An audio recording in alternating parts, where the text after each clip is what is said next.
there, beautiful people of the interwebs. Welcome back to another King Floyd's Cocktail Hour. Your host, as always, Josh Burks. Says it right there in the little corner. Yeah, today we got a special guest coming up for you. Just doing their live feed with them. This would be Michelle Smith coming from JJ Pfister. Beautiful distillery. If you've never visited, if you're in the Sac area, highly recommend it. Beautiful product, great place, nice place to cool off in the hot weather that you guys get over there. And it's not that bad of a road trip if you ever got to go that way. So she's going to be joining here momentarily. It looks like they're setting it up right now. We got Clay right there. Okay, waiting for Michelle to join. And then, yeah, we're going to go and shake up two style drinks today. Tasting their London dry style gin to make our Cardamom Gin Martini, as well as a chocolate mint julep, which is going to be my rendition of the rum drink that they made on their live channel earlier, which I really can't wait to taste personally. So before we get started, it looks like we have Clay waiting to get on into here. I'm going to go ahead and pull him on into the live chat, okay? So 1 second, and boop. We got you there, Clay? Yep, we're here. Got Michelle with me too. Hold on. I'm going to audio output. There we go. Try now. Hello. We can hear you now. All right. Perfect. So yeah, sorry about the technicalities on getting onto your guys' live stream. I completely did not know that you can only do that through the mobile device. That's all right. We're figuring it out as we go too. Yeah, I've just been rocking this giant setup for so long now. I was like, yeah, I should be able to fucking just click, put myself in there. So it is really hot in here. We do not have AC in our tasting room yet. So if you wouldn't mind, or if you'd like to join, we're going to start the show off like we always do, and that's with a shot of Fernet. Shot of Fernet. Yeah. Okay, if I have to. There we go. Can you? Nice. I gotta find it first. Can you give me a shot of Fernet? Yeah, I think we're okay. All right. Bloop. Bloop. And Mine's coming.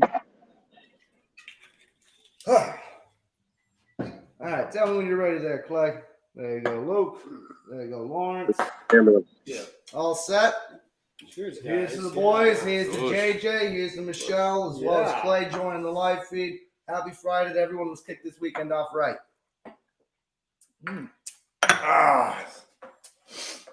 All right. So, yeah, like we were saying, we're going to be chatting about how we make these two different style drinks. Clay made a rum version of this earlier, which had their beautiful Navy strength rum, which if you haven't tried it, it is one of my favorite rums on the market. And if you guys are in the Sac area, please check through the distillery and pick up a bottle. You will not be disappointed. Along with some of our chocolate bitters right here and some mint syrup. We don't have any mint syrup, so we're going to be making a mint julep today using simple as well as that with some of their bourbon right here, featuring the same thing, King Floyd's chocolate. After that, we're going to read the rendition of our Cardamom Bitters, which has the drink right on the back, which is going to be a Cardamom Gin Martini, showcasing their London-style dry capital, which is actually going to be perfectly paired because there's actually cardamom that it goes into the making of this, so it's perfectly balanced. So before we start doing that, I wanted to see if you guys wanted to chat about the distillery to anyone watching right now. Sure. Michelle, you on or you? I'll give it a go. Yeah, so we're out in Sacramento. We've been here. We're just about to celebrate our 4-year anniversary next August 21st. We're throwing a big party here. If you're in town, come on down. Yeah, we have right now. We have 8 organic craft spirits, vodka, gin, Navy strength rum. We do a pear brandy and eau de vie. We do an apple brandy. We have the 100% single malt whiskey. We have a high rye bourbon. We have a rye whiskey, and we have a lovely spirit that we call Dracus, which is a honey spirit, which is a very, very unique, fun spirit to play with. And then in this fall, we're going to be doing a eau de vie apple brandy. So it'll be an unaged apple brandy. So we'll have an unaged and aged. And then hopefully soon we'll be pulling the aged pear brandy out of the barrel. They keep telling me next month. It's been like 8 months now. It's always 2 weeks, right? 2 weeks more. Yep. 2 weeks more. It's getting better. It's getting better. Yep. Ugh.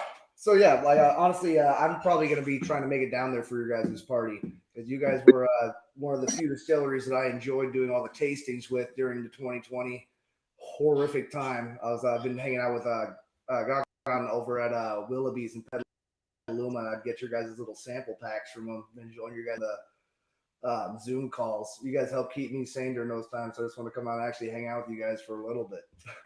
Nice. We would love to have you. All right.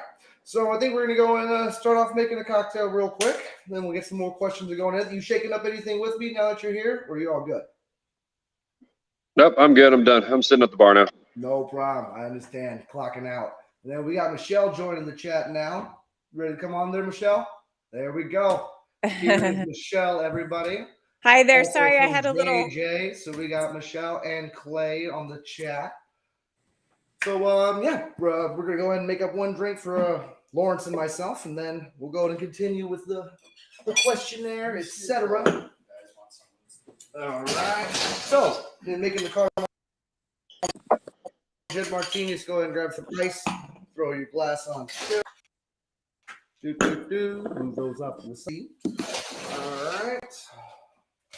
Go and fill your mixing glass up. You're gonna be basically just rinsing the ice with your dry vermouth. A lot of people drown their drinks in this nowadays, and it's quite unfortunate. Oh, there we go.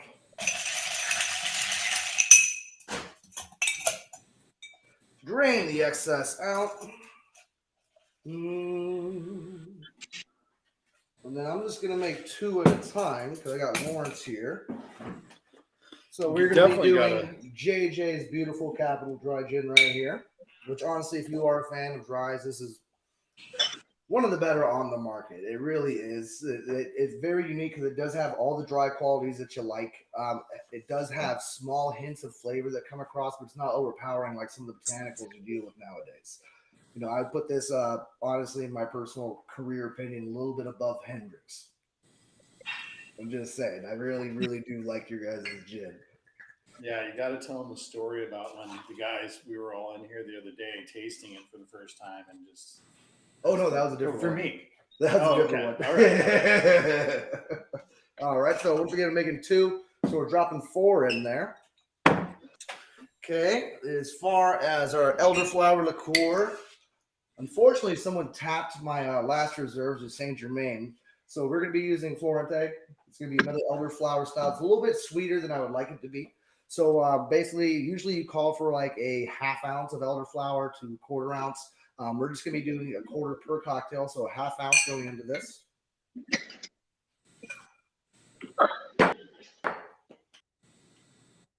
And the piece of resistance, very strong stuff, so be careful not to drown your drink with this.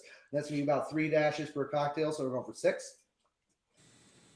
Stir and pour.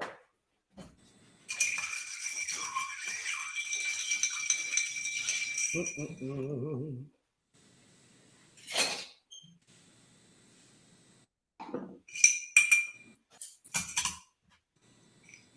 we go. The King Floyd's and JJ Pfister collaboration Gin Cardamom Martini. And no drink is ever complete without a proper garnish. So you're just going to try and take a little bit of this rind off. Keep all the pit in the lemon if you can, because that is where all the bitterness is. So you just want that rind.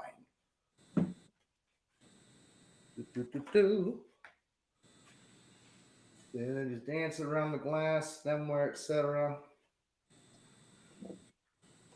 And there we go, guys. JJ King Floyd's collab right there. Oh, there you are, Lawrence. Nice. Thank you. All right, so tell me more about this party that you guys got planned.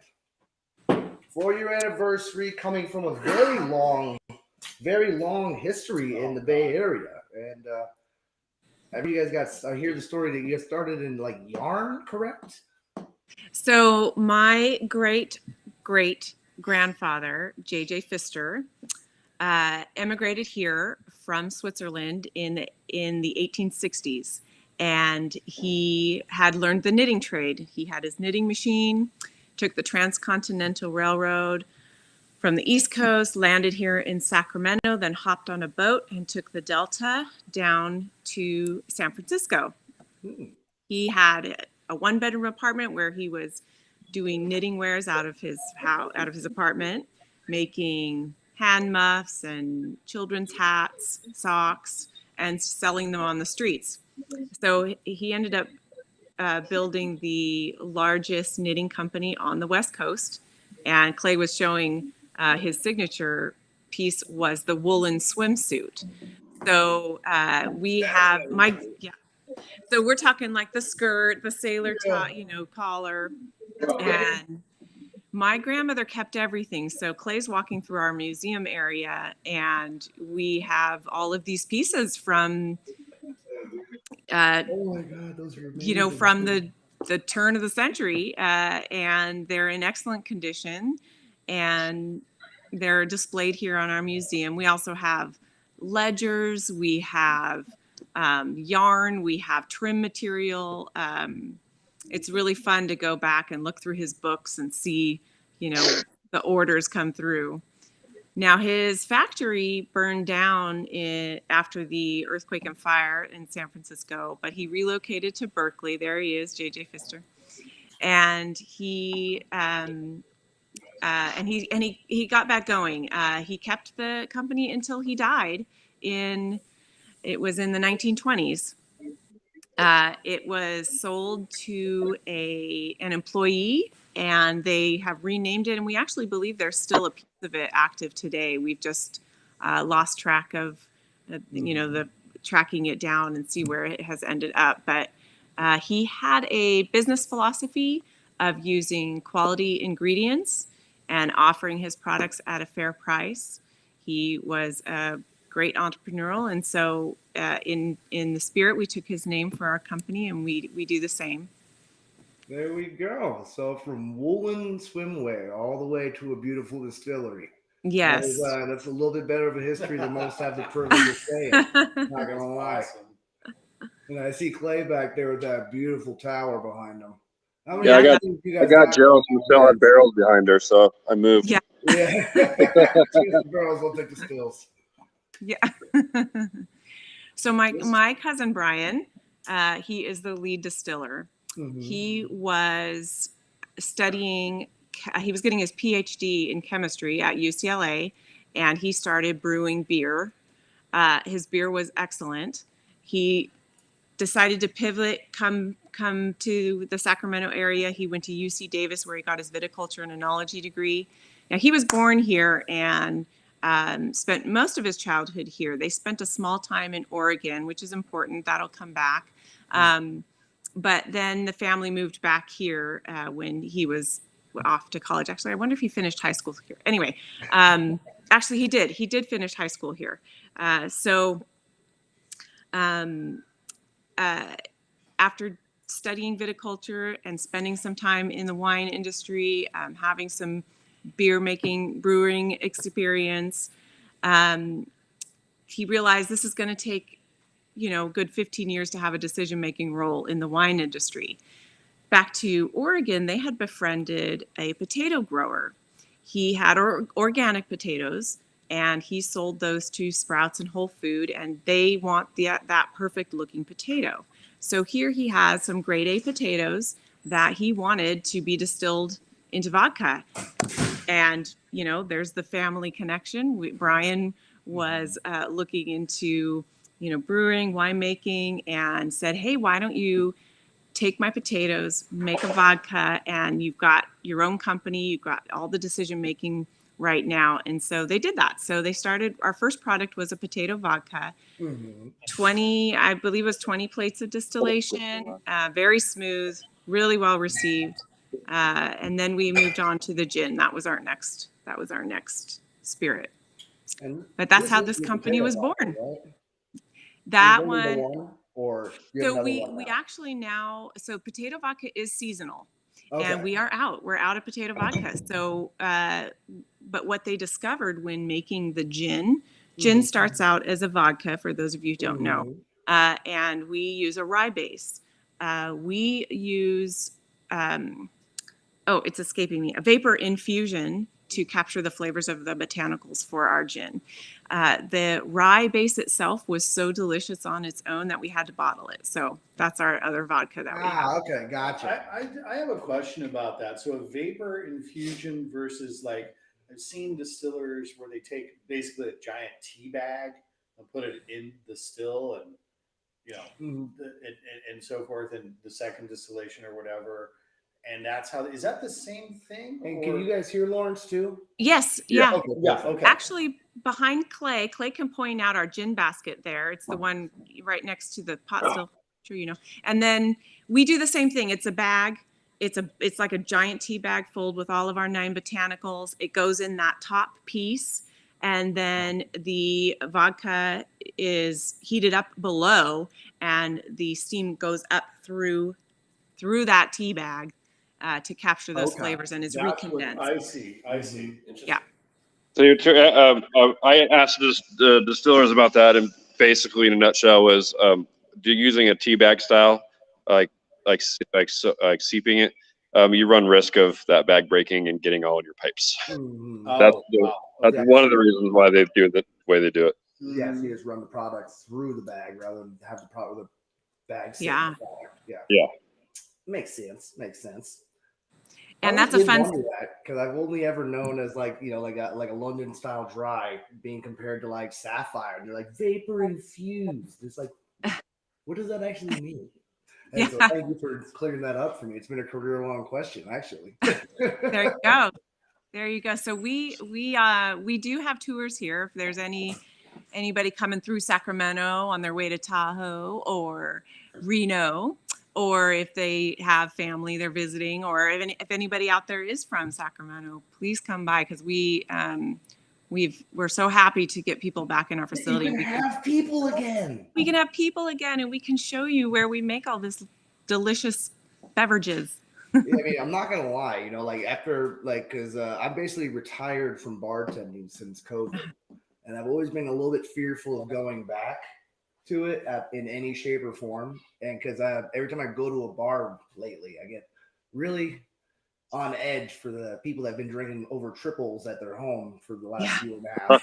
They don't remember how to act in public. And so I have basically found out that I only love going to distilleries to go have lunch and hang out, have a couple great cocktails.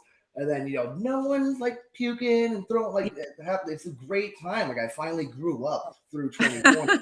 I'm finally an adult now. And honestly, if you guys don't know anything about JJ Pfister, highly recommended. Everything they make is on point. It's a beautiful product, beautiful company, and it's family run. So if you literally think I'm lying full of shit, just go and check them out for yourself, please. Because they really are beautiful people. I loved all their products through 2020, which was the first time I found you guys, by the way. It was through those little tasting bags that was going over to Willoughby's in Petaluma. And I've followed you guys ever since. And there's more than the high rye and the rum are hands down my 2 favorite products you guys have. But it's not like the rest of them are bad. Everything's on par and well made. Thank you. Our Navy strength rum, traditional method with the blackstrap molasses, 114 proof.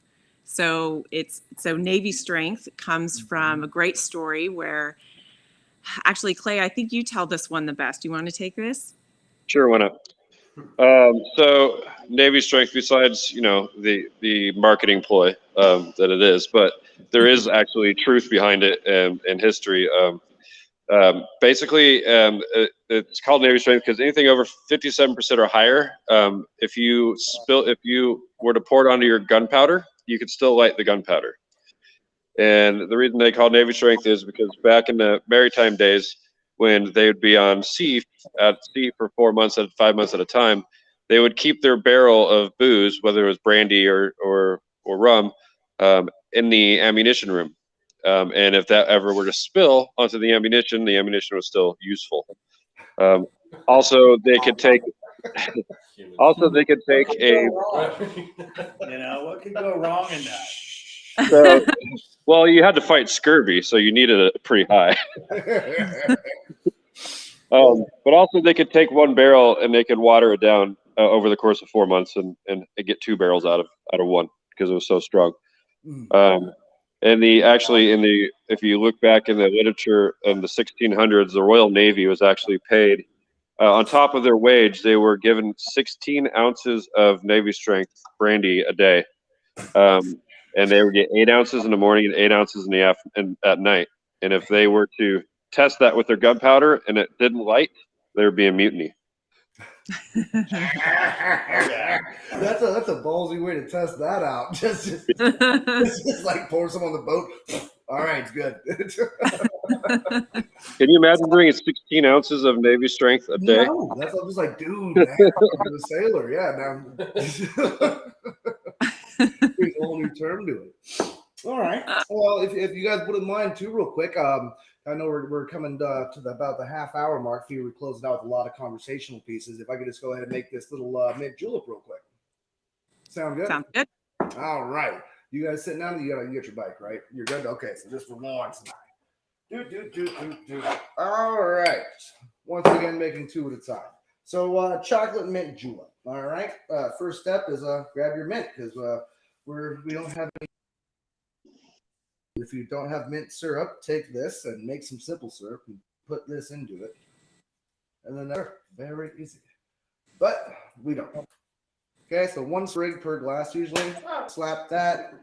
Open it up. Express the mint if you would. Bartender's favorite job right here. All right. Boom. Okay, go ahead and throw a little bit of simple on there just to muddle it up real quick. We're using a 2-to-1 Demerara, which is I truly do appreciate the flavor of it compared to normal cane sugar, which is why we're using it. But you can use any sugar. Okay, go ahead and give it a slight muddle. Don't pulverize it because you're going to green shit in your teeth. All right. Bitters. I like this to be heavy on this because I want that chocolate to really ring through over the mint. So I usually go 4 to 6 dashes on it. 1, 2, 3, 4, 5, 6. 1, 2, 3, 4, 5, 6. All right, then fill it up with some ice.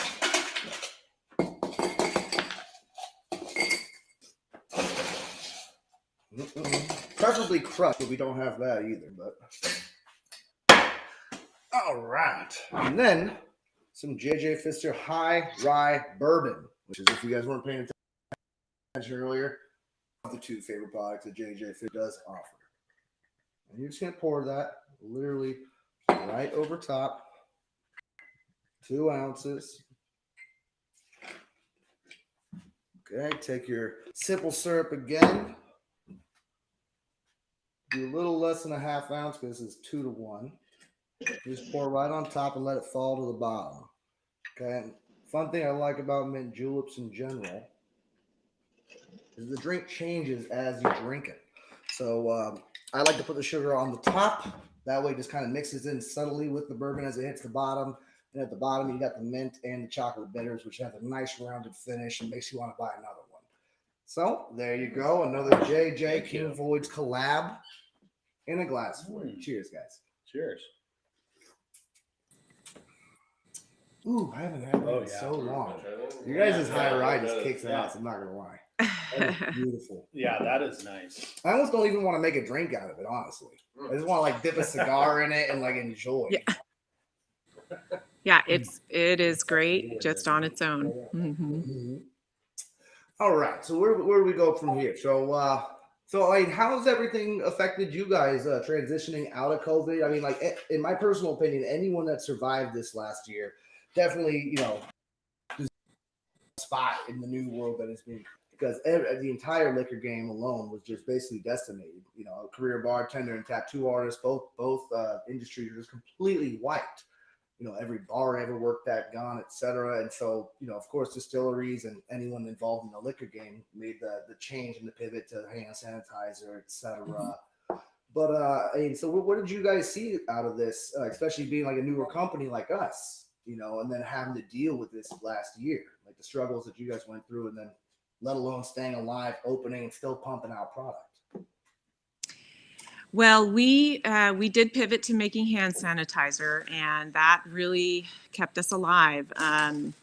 we have the facility and the space to we made a lot of hand sanitizer. But there are some strict regulations put on distilleries that are not that wineries and breweries don't have. One of which was the ability to ship our own product. And that regulation was lifted, which really allowed us to offer a new opportunity for people to get spirits in their home straight directly to their home. Yeah, and then correct me if I'm wrong, that's the only time that a distillery's ever been able to ship direct ever, right? Especially for California. Yeah, I to an individual. also did some delivery too. What's the future of that look like? Yeah, for you think guys? they're going to put the cap back on it, or they're going to keep it the way it is? I don't know. I haven't heard anything. I don't know if you have, Clay. We're all hoping that we can They are definitely going for it. The Distillers Guild, or whatever it's called, they are definitely lobbying for it. So there is a lot of people in California that they're trying to make it stay. Well, I mean, it's about time like we had our own Golden Gate Bridge, right? Once we get into their pocket, we don't want to leave. Yeah. No. Right. Let us make our money, Yeah, it definitely helped carry us. We are still, as a Type 74 license, we are allowed to sell 3 750s per person per day. And so that also carried through in our shipping policy as we shipped out to individuals. So the other thing we took the opportunity to do was we made this barrel room, which I'm sitting in. This is in our warehouse facility. Clay's just around the corner, but it's a private room that can be rented out. We're completely surrounded by barrels, and it can eat.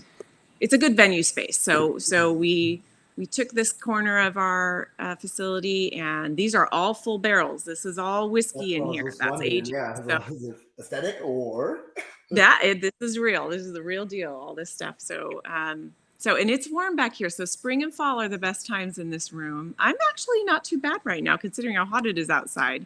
I'm sweating on the other side. But if I were in a room full of people and engaging and being ultra social and drinking, it might get a little hot. But in any case, spring and fall, it's a great time to be back here. The barrels Sacramento's great for these barrels because the heat of the summer and the chill in the winter back here really help the juice inside kind of go in and out of the char on the walls of the barrel. I can see that. Yeah, completely. So we don't temperature control this back room. Those poor distillers on those hot days. Plus, it's pretty hot back. Natural card. What was that? You get that natural heat and freezing temperature of Sal in the Valley. Exactly. Kind of like so the other thing Jefferson's Ocean, right? Well, the other thing we did was we built a small kitchen. So we have opened up a restaurant now, and as you saw in our tasting room, we've got tables, we have patio outside. The other nice thing, COVID has allowed us to expand out beyond our actual patio to be serving drinks. This was also opened up the Type 74 license where we could only serve 1.5 ounces per person per day. Which was fine for tastings. You do 1/4 ounce pours for tastings. You could get, 6 different tastings in there. It used to be, yeah. Right. Sorry, but what? Yeah, now that we have a kitchen and we serve food, we're like a bar restaurant. So while we can serve cocktails, you can come in just for a cocktail or two. You can and we have bistro food. So. And honestly, so that's been the craziest thing that I noticed through this last year is this the amount of distilleries that made that change of being because I know going to distilleries in general, it's like you have a tasting flight of what they make, and you're never there to party or anything. You went there to taste the booze, just to sample what they were creating. And then during 2020, just to watch how it, basically any one of our friends and colleagues that are doing this had made that switch to where like it's helped us as well, because like now distilleries do have a cocktail game. People we've known forever and love and support, they're like, yeah, we'll take your bitters in now. And you're like, why? And they're like, oh, we do drink kits now. We can direct to house. We have our entire bar in line. And so it's like, in my personal opinion, it's been about time, there was a level up for the industry, because all of us just got kind of wrecked. Yeah. Well, and the wonderful thing about your bitters as well is it really helps our cocktails. It elevates that craft in the cocktails, because my gosh, all the flavors you have, and all the endless possibilities of what we can do and make. It really elevates that craft piece of our business. And so far, everyone seems to like it. So it's really good. It's been an awesome adventure, just working with higher end ingredients like your own as well as ours. Because like I just remember when I first started as a bartender, like bitters were to make sorry for the terminology, but a shitty drink better. Like you took like the old fashioned was like a really horrible whiskey with the sugar cubes, some citrus and bitters to actually give it flavor.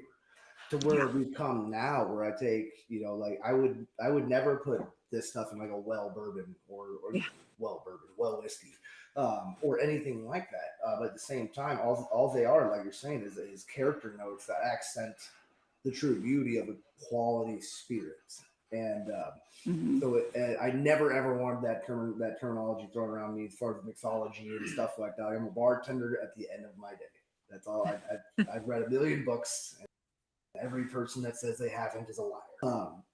And so it is really nice to come to this era where, along JJ and like Dry Diggins and Young, like all these other distilleries where they're making phenomenal products, to where like you do have completely different notes that are made from a similar style of bourbon, and flavor balancing on getting into like the nerdy aspect of it, of course.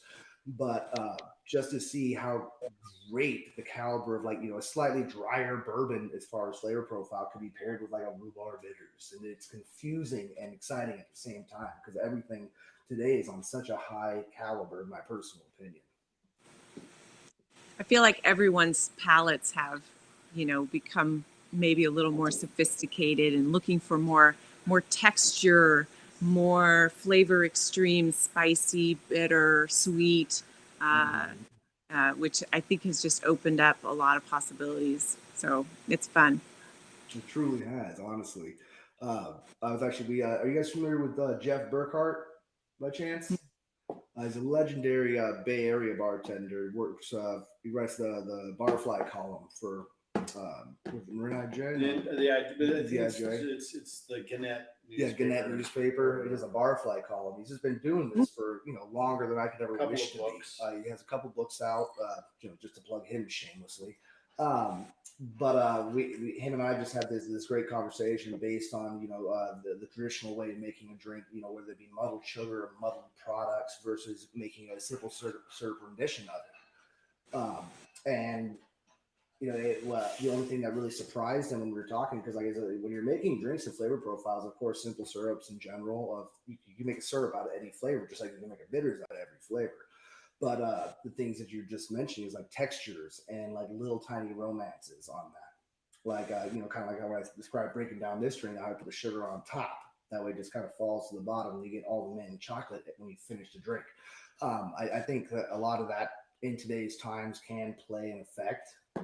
But at the same time, I'm playing to a new clientele that I'm not still familiar with. Like when I go to a bar, I'm still drinking Fernet or a good bourbon with a beer. I won't ever have anyone make me a cocktail. Not because my nose is up. I just don't want to be that guy. I'll make it for myself. I'd rather, like I said, drink this high rye all by itself when I'm at my house. But at the same time, I do think we are moving into that category of nuance, to where, I think people drink too much during 2020 to where they're like, yeah, my triple whiskey and Coke wasn't doing it for me anymore. I'm excited to try something new and nice again. Yeah, and it's so nice to to clink glasses again and, you know, enjoy the spirits responsibly together. So Completely. And I really look forward to coming down and just hanging out with you guys, because I do need a bottle of that Navy Strength. I really do. That was like my favorite thing from that little tester kit. I can't go without having that in my collection at home, just for me. very nice. All right. Well, did you guys have anything else you wanted to chat about? Well, we had mentioned, you had mentioned actually about our anniversary event that's coming up. Before So you're right. with our restaurant opening, and we want to bring some musical guests in on a regular basis. So our inaugural musical live music is happening Saturday, August 21st. We have Wayward Blues. He's a one-man guitarist with blues, jazz, etc. He's going to be here. We also have Proxy. They're going to be a band playing classic rock. We will have backyard games like cornhole, ladder toss. We actually are going to have Dunka. Yeah. Dunka Distiller.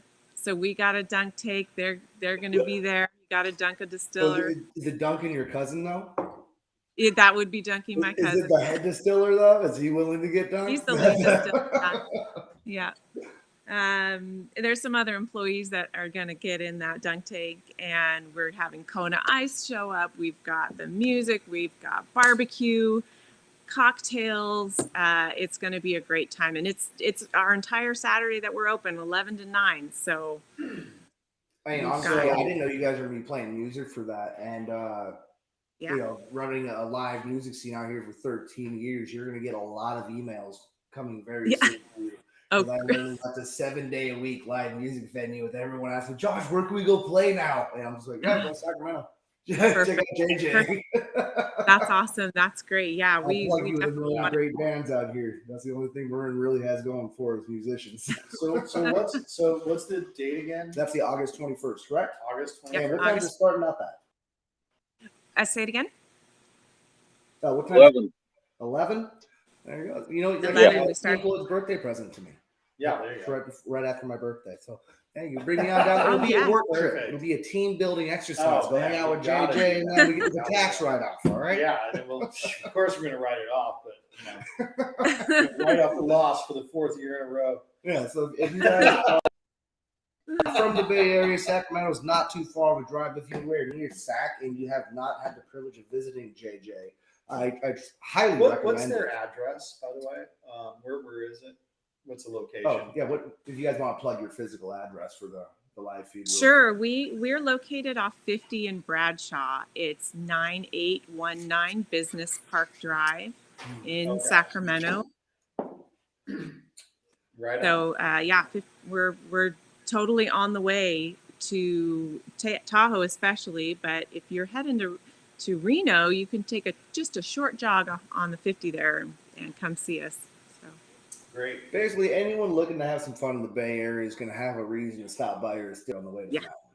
That's what we're trying to get on this. And honestly, I wouldn't say it's a bad plan. As long as your driver is good, the rest of the car has fun. Yeah, that's awesome.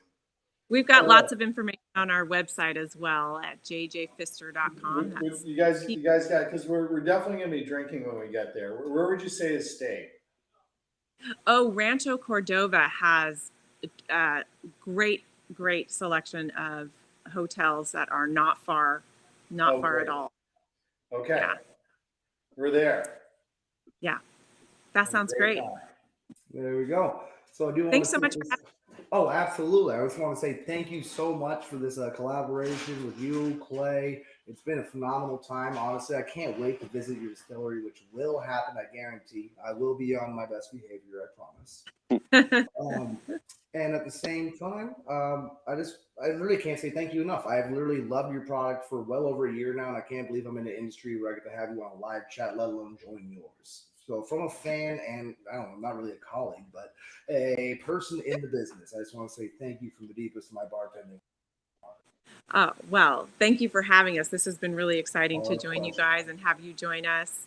And we'll be looking forward to seeing you here. Yeah, thanks a lot.